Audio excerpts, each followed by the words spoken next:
Spinal muscular atrophy SMA చికిత్సలో Secunderabad rainbow children's hospital మరో ముందడుగు వేసింది. ప్రపంచవ్యాప్తంగా ప్రతి 10,000 మంది పిల్లల్లో ఒకరిని ప్రభావితం చేసి ఈ సమస్యతో బాధపడుతున్న చిన్నారికి సికింద్రాబాద్ రెయిన్బో చిల్డ్రన్స్ హాస్పిటల్ వైద్యులు అత్యాధునిక జన్యు చికిత్సను విజయవంతంగా అందించారు. ఈ చికిత్సను 8వ సారి నిర్వహించినట్లు consultant paediatric neurologist doctor Ramesh Konanki తెలిపారు. ఈ చికిత్స ద్వారా మోటార్ న్యూరాన్లు జీవించడానికి కండరాల పనితీరుకు అవసరమైన ఎస్ఎంఎన్ ప్రోటీన్ ఉత్పత్తి అయ్యేలా చేస్తారు.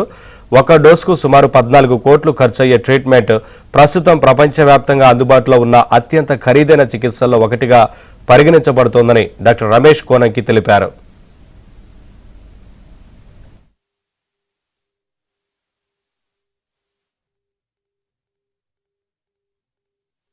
అందరికీ నమస్కారం.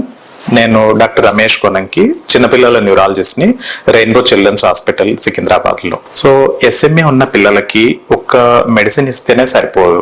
సో మెడిసిన్ తో పాటు అన్నిటికంటే చాలా ముఖ్యమైనది ఏంటంటే మల్టీ డిసిప్లినరీ ట్రీట్మెంట్ అంటాం. అంటే న్యూరాలజిస్ట్ కేర్ కానీ, physiotherapy, occupational therapy, swallowing therapy అంటాం. చాలా మంది పిల్లలకి మింగడానికి కూడా ఇబ్బంది పడతారు, బ్రీతింగ్ తీసుకోవడానికి కష్టపడతారు. తర్వాత స్పీచ్ థెరపిస్ట్ కానీ, ఆర్థోటిస్ట్ అంటాం. అంటే వాళ్ళు కాళ్ళు చేతులు కానీ ఒక పర్టికులర్ పొజిషన్ లో ఉంచడానికి తయారు చేసే డివైసెస్ కానీ, లేదా సైకాలజిస్ట్ కానీ, జెనెటిక్ స్పెషలిస్ట్. సో వీళ్ళందరూ కూడా కలిసికట్టుగా చేసేది. దీంతో పాటు అతి ముఖ్యమైన ఇంకొక డిపార్ట్మెంట్ ఏంటంటే పల్మనాలజీ. ఎందుకంటే చాలా మంది ఎస్ఎంఏ ఉన్న పిల్లల్లో బ్రీతింగ్ మజిల్స్, అంటే ఊపిరి తీసుకునే మజిల్స్ వీక్ గా ఉండడం వల్ల బ్రీతింగ్ సమస్యలు తలెత్తుతాయి. సో పల్మనాలజిస్ట్ కానీ, ఆర్థోపెడిక్స్, వీళ్ళలో స్కోలియోసిస్ ప్రాబ్లం అంటే వెన్నెముక అనేది క్రాస్ అయిపోవడం, లేదా హిప్ జాయింట్ డిస్లొకేషన్స్ కానీ. సో ఈ రకంగా మల్టీ డిసిప్లిన్స్, అంటే సుమారుగా 9-10 రకాల స్పెషలిస్టులు కలిసి ట్రీట్మెంట్ చేసే డిసీజ్ ఇది. సో మందు ఇవ్వడం ఒక భాగం అయితే, ఈ మల్టీ డిసిప్లినరీ ట్రీట్మెంట్ అనేది ఇంకొక చాలా ముఖ్యమైన కాంపోనెంట్. అంటే ట్రీట్మెంట్ ఇది అతి ముఖ్యమైన భాగం.